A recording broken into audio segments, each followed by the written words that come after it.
I am so glad you are here. It is Divine Saturday in my world. I'm Liz, and let's talk about bibliomancy.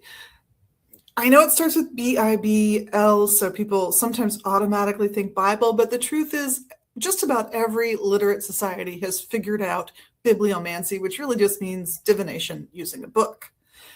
Now, some people really value doing it with a book that they view as sacred scripture, particularly if they've read it again and again and again and know it well and know the context of what they're looking up.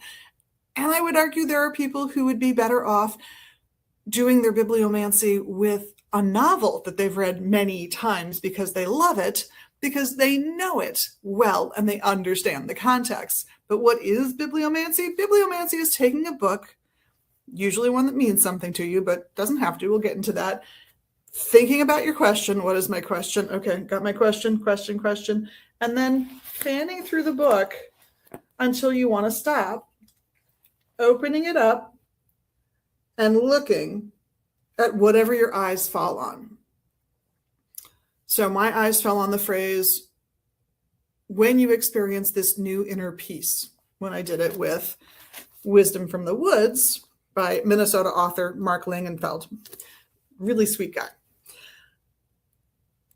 It doesn't have to be obvious what the answer is and how it applies to your question. It might give you something to think about. Like, in the context of my question, what would that feel like? What would give me that result? If that's the sort of emotional space that I was looking for, or was it not?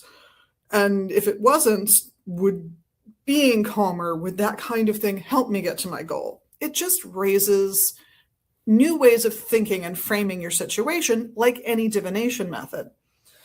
So it could be just a book that's been out relatively recently that you're obsessed with. That's a great way to go. This one came out this year. Could be a book you've read lots and lots of times. I read this a lot in high school, and I read it to my husband before he passed away. So you could even ask the same question, open the book, and go, oh, it had been the right thing to do. Okay, we're getting somewhere. It can be a book that drew you to your religious path, that's been out for a long time, that maybe you even have some disagreements with today, but it's what got you where you are. That's enough of an anchor and a meaning for the book to potentially have value to you. It could be by a classic author within a particular system, especially if it's your system, that you might want to refer to. O thou who, when I think of thee, art God. How does that apply? I have something to ponder. It could even be a book that has the answers built in, so you don't have to flip to the texts.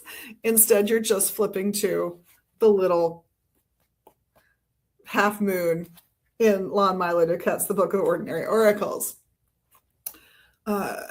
It won't help to worry. All right, don't worry, be happy. Got it. Things get better over time.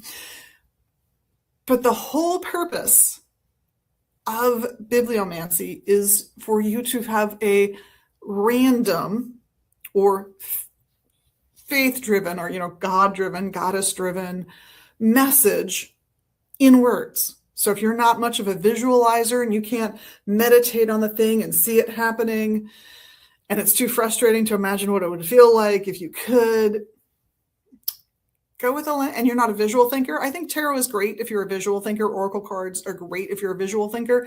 But if you're more of an auditory thinker, if words matter, bibliomancy might be a really good method for you.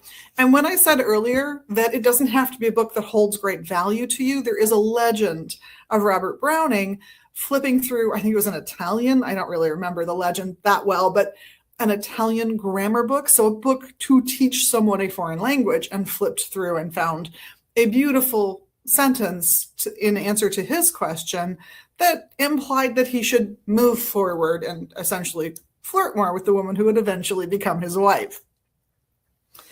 So any book will do. Heck, a newspaper will do if you're sitting in a coffee shop and there's one available and you just have a burning question. You can also go somewhere like the Gutenberg Library Project, if I named that right, and Open a book, any of the books there, and there are thousands and thousands. And once you've got the text open, just scroll up on your screen.